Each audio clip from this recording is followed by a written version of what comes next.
A lot of products on the market that we have talked about on this program over the years have been known to cause cancers and all sorts of issues, endocrine problems, reproductive issues. But one thing you wouldn't typically expect that might cause cancer would be a hair relaxer. But that is what we're seeing. I've got attorney Chelsea Green with me here. Chelsea, this is an absolutely just kind of mind-blowing case, really, because what's happening is correct me if I'm wrong, but we've got these hair relaxers Right. that are now being linked to cancer in women. Correct. So think of a beauty product, a product that you're applying to essentially help professionally, help you just to feel better about yourself. You're applying to yourself in order to gain confidence. And ultimately, that product is causing you extreme harm, ovarian cancer, uterine cancer, in some cases, endometrial cancer. And this is, a hair relaxer. It's got chemicals in it, things that giant names I can't even begin to try to pronounce Exactly. here. And so what's happening, I guess, you put it on your scalp, and so the chemicals just seep into the skin. Yes, a lot of people are unaware that what actually comes in the hair relaxer box, it's multiple products. So it's not one product that has this one set of chemicals that you're applying to your hair. So the box comes with the base, and that's the cream or the lotion that's typically put on your hair. But in order to use the base, you have to put in the activator. And the activator has its own set of chemicals that you've now added to the base.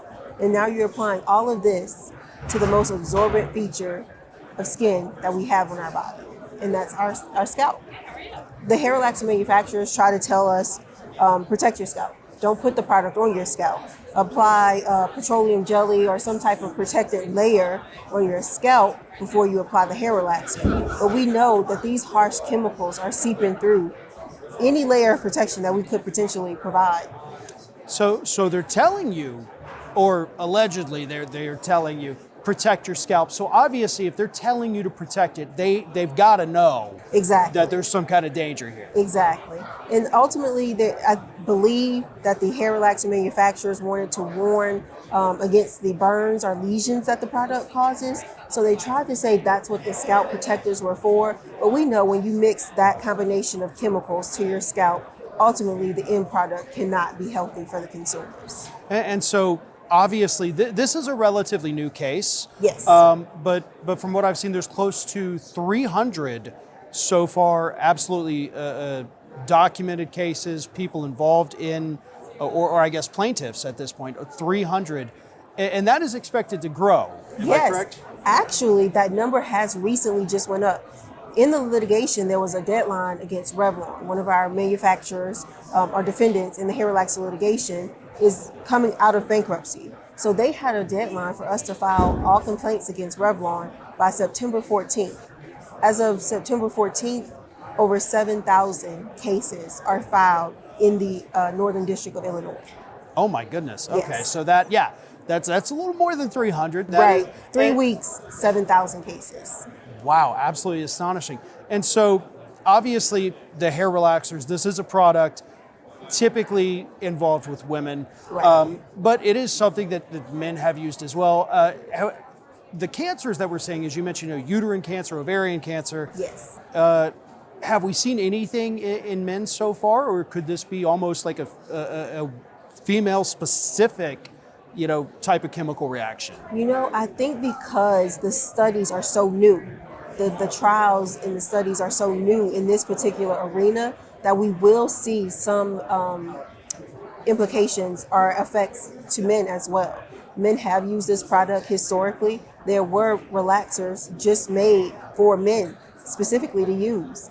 And so I do believe that it has caused them some reproductive harm as well. But yes, you're correct. Right now, this litigation, our experts, I'm heavily involved in the science workup on this litigation. They're all ready to opine on uterine cancer and ovarian cancer. So what kind of timetable, is this the kind of product, so, forgive me, I'm not big on hair products. Is this something that is used on a regular basis, a monthly basis? Is it a yearly treatment? How frequent do women use it? Yes. So typically a hair relaxer is applied once every 4 to 6 weeks. ultimately, some consumers or women will use that product a lot more, depending on your new growth, how quickly your hair grows. So if your hair grows, faster than the average, then you could be using this product every 2 weeks. Wow. So that's a lot of exposure, and these chemicals are obviously building up in the system at that point, probably Exactly. faster than the body could even hope to rid of them. And with the women who have come on as the plaintiffs here, so, just kind of a ballpark, how long have they been using the products before these Oh developed? gosh, since adolescence. I Oh, mean, wow. this is culturally, hair relaxers have been used from hundreds of years ago. I mean, hair relaxer use began during slavery because that's when all of the issues with black hair came out, when black women weren't seen as beautiful or their hair wasn't seen as professional. So this has been, I mean, lineage, generations of use, and it's typically starting at about age 5 into adulthood.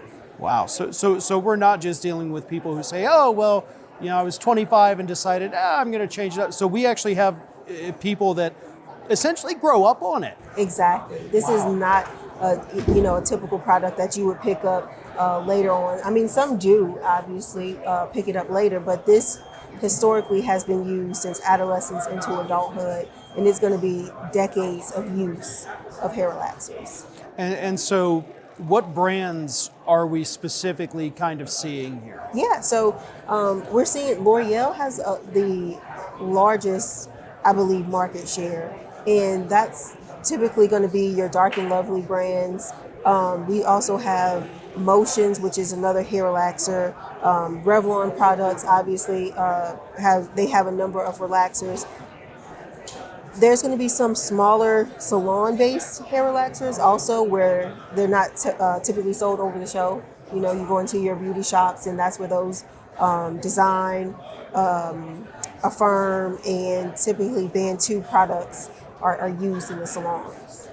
Wow. This, again, is one of the cases that really just kind of astounds me because it's not something that most people would think of. Almost like a lotion, okay, I just put my lotion on. Exactly. There's no problem with it. And it's scary. I mean, talking about these, being with the law firm and all of the things you see, and you're like, oh my God, I've used this product that the firm is now going after. Yes. It's very scary to be a consumer because we see so many problems. But listen, Chelsea, this is a wonderful story. We'll get you back on as this progresses because, again, Absolutely. I read this morning that there were 300 and now there's 7,000. So we will keep up on this, and you're doing a phenomenal job with it. So thank you so much. Thank you for having me.